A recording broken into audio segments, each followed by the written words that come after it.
walay natala nga juvenile offenses sa Area of Responsibility sa Carbon Police Station sa karong tuig 2025. Kini gikonpermar sa hepe sa Carbon Police, Police Major Thom Ed Taghoy. Asoy ni Taghoy nga dako og tabang ang ilang programa nga Children's Haven, ang Community-Based Intervention Program nga gilusad sa Station 5 aron matabangan ang mga children in conflict with the law kon CICL. Ang nagiging common na sagot nila, ginagaya nila ang nakikita nilang common na nakikita nila sa environment nila, ma'am. Without prior ng intervention na ginagawa po namin that time, ma'am. So, sagot ng bata, magiging snatcher, magnanakaw, ganun po yung nagiging common na sagot nila, ma'am. Apan bisag pag wala nay natalang kaso sa juvenile offenses sama sa rugby abuse ug pagpangawat sa mga kabatan-unan sa Carbon Area, sa ubang bahin sa Dakbayan, adunay mga minor de edad ang nalambigit sa mga krimen. Sama sa usa ka kaso sa 13 anyos nga babay nga gitabangan og kulata sa 17 ka mga minor de edad nga giingong mga miyembro og gang sa usa ka skywalk sa Barangay Calamba, Cebu City niadtong Mayo 2025. Tungod sa ingon ani nga mga insidente, mitumaw pagbalik ang pangutana kung angay na ba ipaubos ang minimum age of criminal liability sa 10 anyos. Kini subay sa gidusong balaudno ni Senator Robin Padilla. To me, the law that is being passed right now, we can only hope that it will be properly studied. No, yung aralin po natin, because as of now, wala po tayong criminal liability as far as 15 and below, wala po tayong criminal liability, no? As of now, what we can do is to strengthen more programs like what we have, the Children's Haven.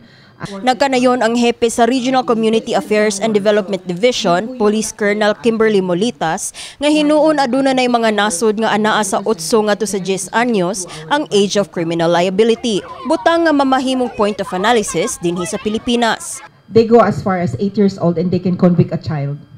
So mataas po talaga yung sa atin. I know this because I also did a research on this. When the first proposal to lower the age was put out at the National Capital Region, it already exists in other countries also. So yung 10 is already something that is possible na magandang aralin kung tama siya. Samtang una nang mipadayag sa MyTV Cebu News Team ang pangu sa Department of Social Welfare Services sa Cebu City, Portia Basmayor, sa di pag-uyon niini. Laing mipadayag sa pagsupak sa maong lakang, mao ang chairperson sa Committee on Women, Family and Minors sa probinsya, board member Neneth Riluya. Dili ko kuan gud sa ingana natin na 10 years old to kuan.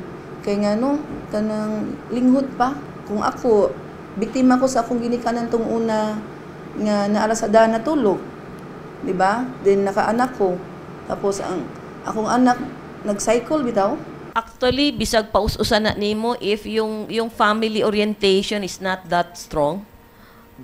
I-lower na nimo or ikuan kinahanglan strong ang family, no? Ang kapulisan silang bahin buot nga palapdan ang pagpatuman sa Children's Haven program sa Carbon Police aron masigurong way mga minor de edad nga magmalapason sa balaod.